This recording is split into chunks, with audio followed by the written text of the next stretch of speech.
Excellencies, ladies and gentlemen, as Sweden's Minister for Foreign Affairs, I'm very pleased to convey a message to the Berlin Climate and Security Conference, as this is an issue of high priority for the Swedish government. Climate change has certainly not become less important to human security in the wake of COVID-19. Rather, we have been reminded by the pandemic that the health of people is heavily dependent on the health of the planet. While we are dealing with a global COVID-19 pandemic, the world continues to face two major crises: climate change and biodiversity loss, and both of these are getting worse with each passing year. Scientists clearly and repeatedly tell us that the time for humanity to change course is about to run out. And they also warn us that there is a connection between the destruction of the natural world and a pandemic such as COVID-19.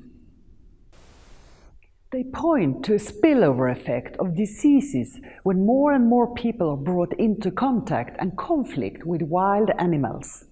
In the face of this situation, how could anyone possibly argue that the links between climate change, biodiversity loss, human health,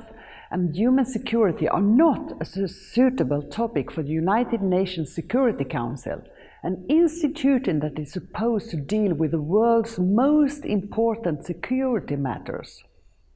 There are a number of United Nations Security Council resolutions introduced since 2017 that for the first time recognize the adverse effects on climate change on human security, and it's important that we do not lose this momentum.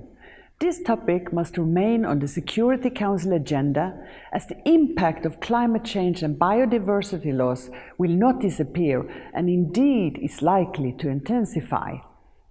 Efforts to strengthen the capacity of the United Nations in this area continue, and we are grateful that Germany and a number of other countries are pursuing this issue as member of the Security Council, as well as in the efforts to get more countries engaged in the Group of Friends of Climate and Security in New York. The United Nations Climate Security Mechanism has been up and running since last year, and it ensures that the UN has a dedicated mechanism for best practice to support the UN system at regional and country level. We are happy to see that other countries have now joined Sweden in providing financial support for the mechanism so that it can continue to develop its works and role in the United Nations. Finally, I believe that the younger generation, many of whom are now losing their first jobs, expect us to address climate change and its adverse effects as part of efforts to build back better and greener from this pandemic, based on respect for human rights, democratic principle and gender equality, and to continue to pursue an ambitious implementation of the 2030 Agenda and the Paris Agreement.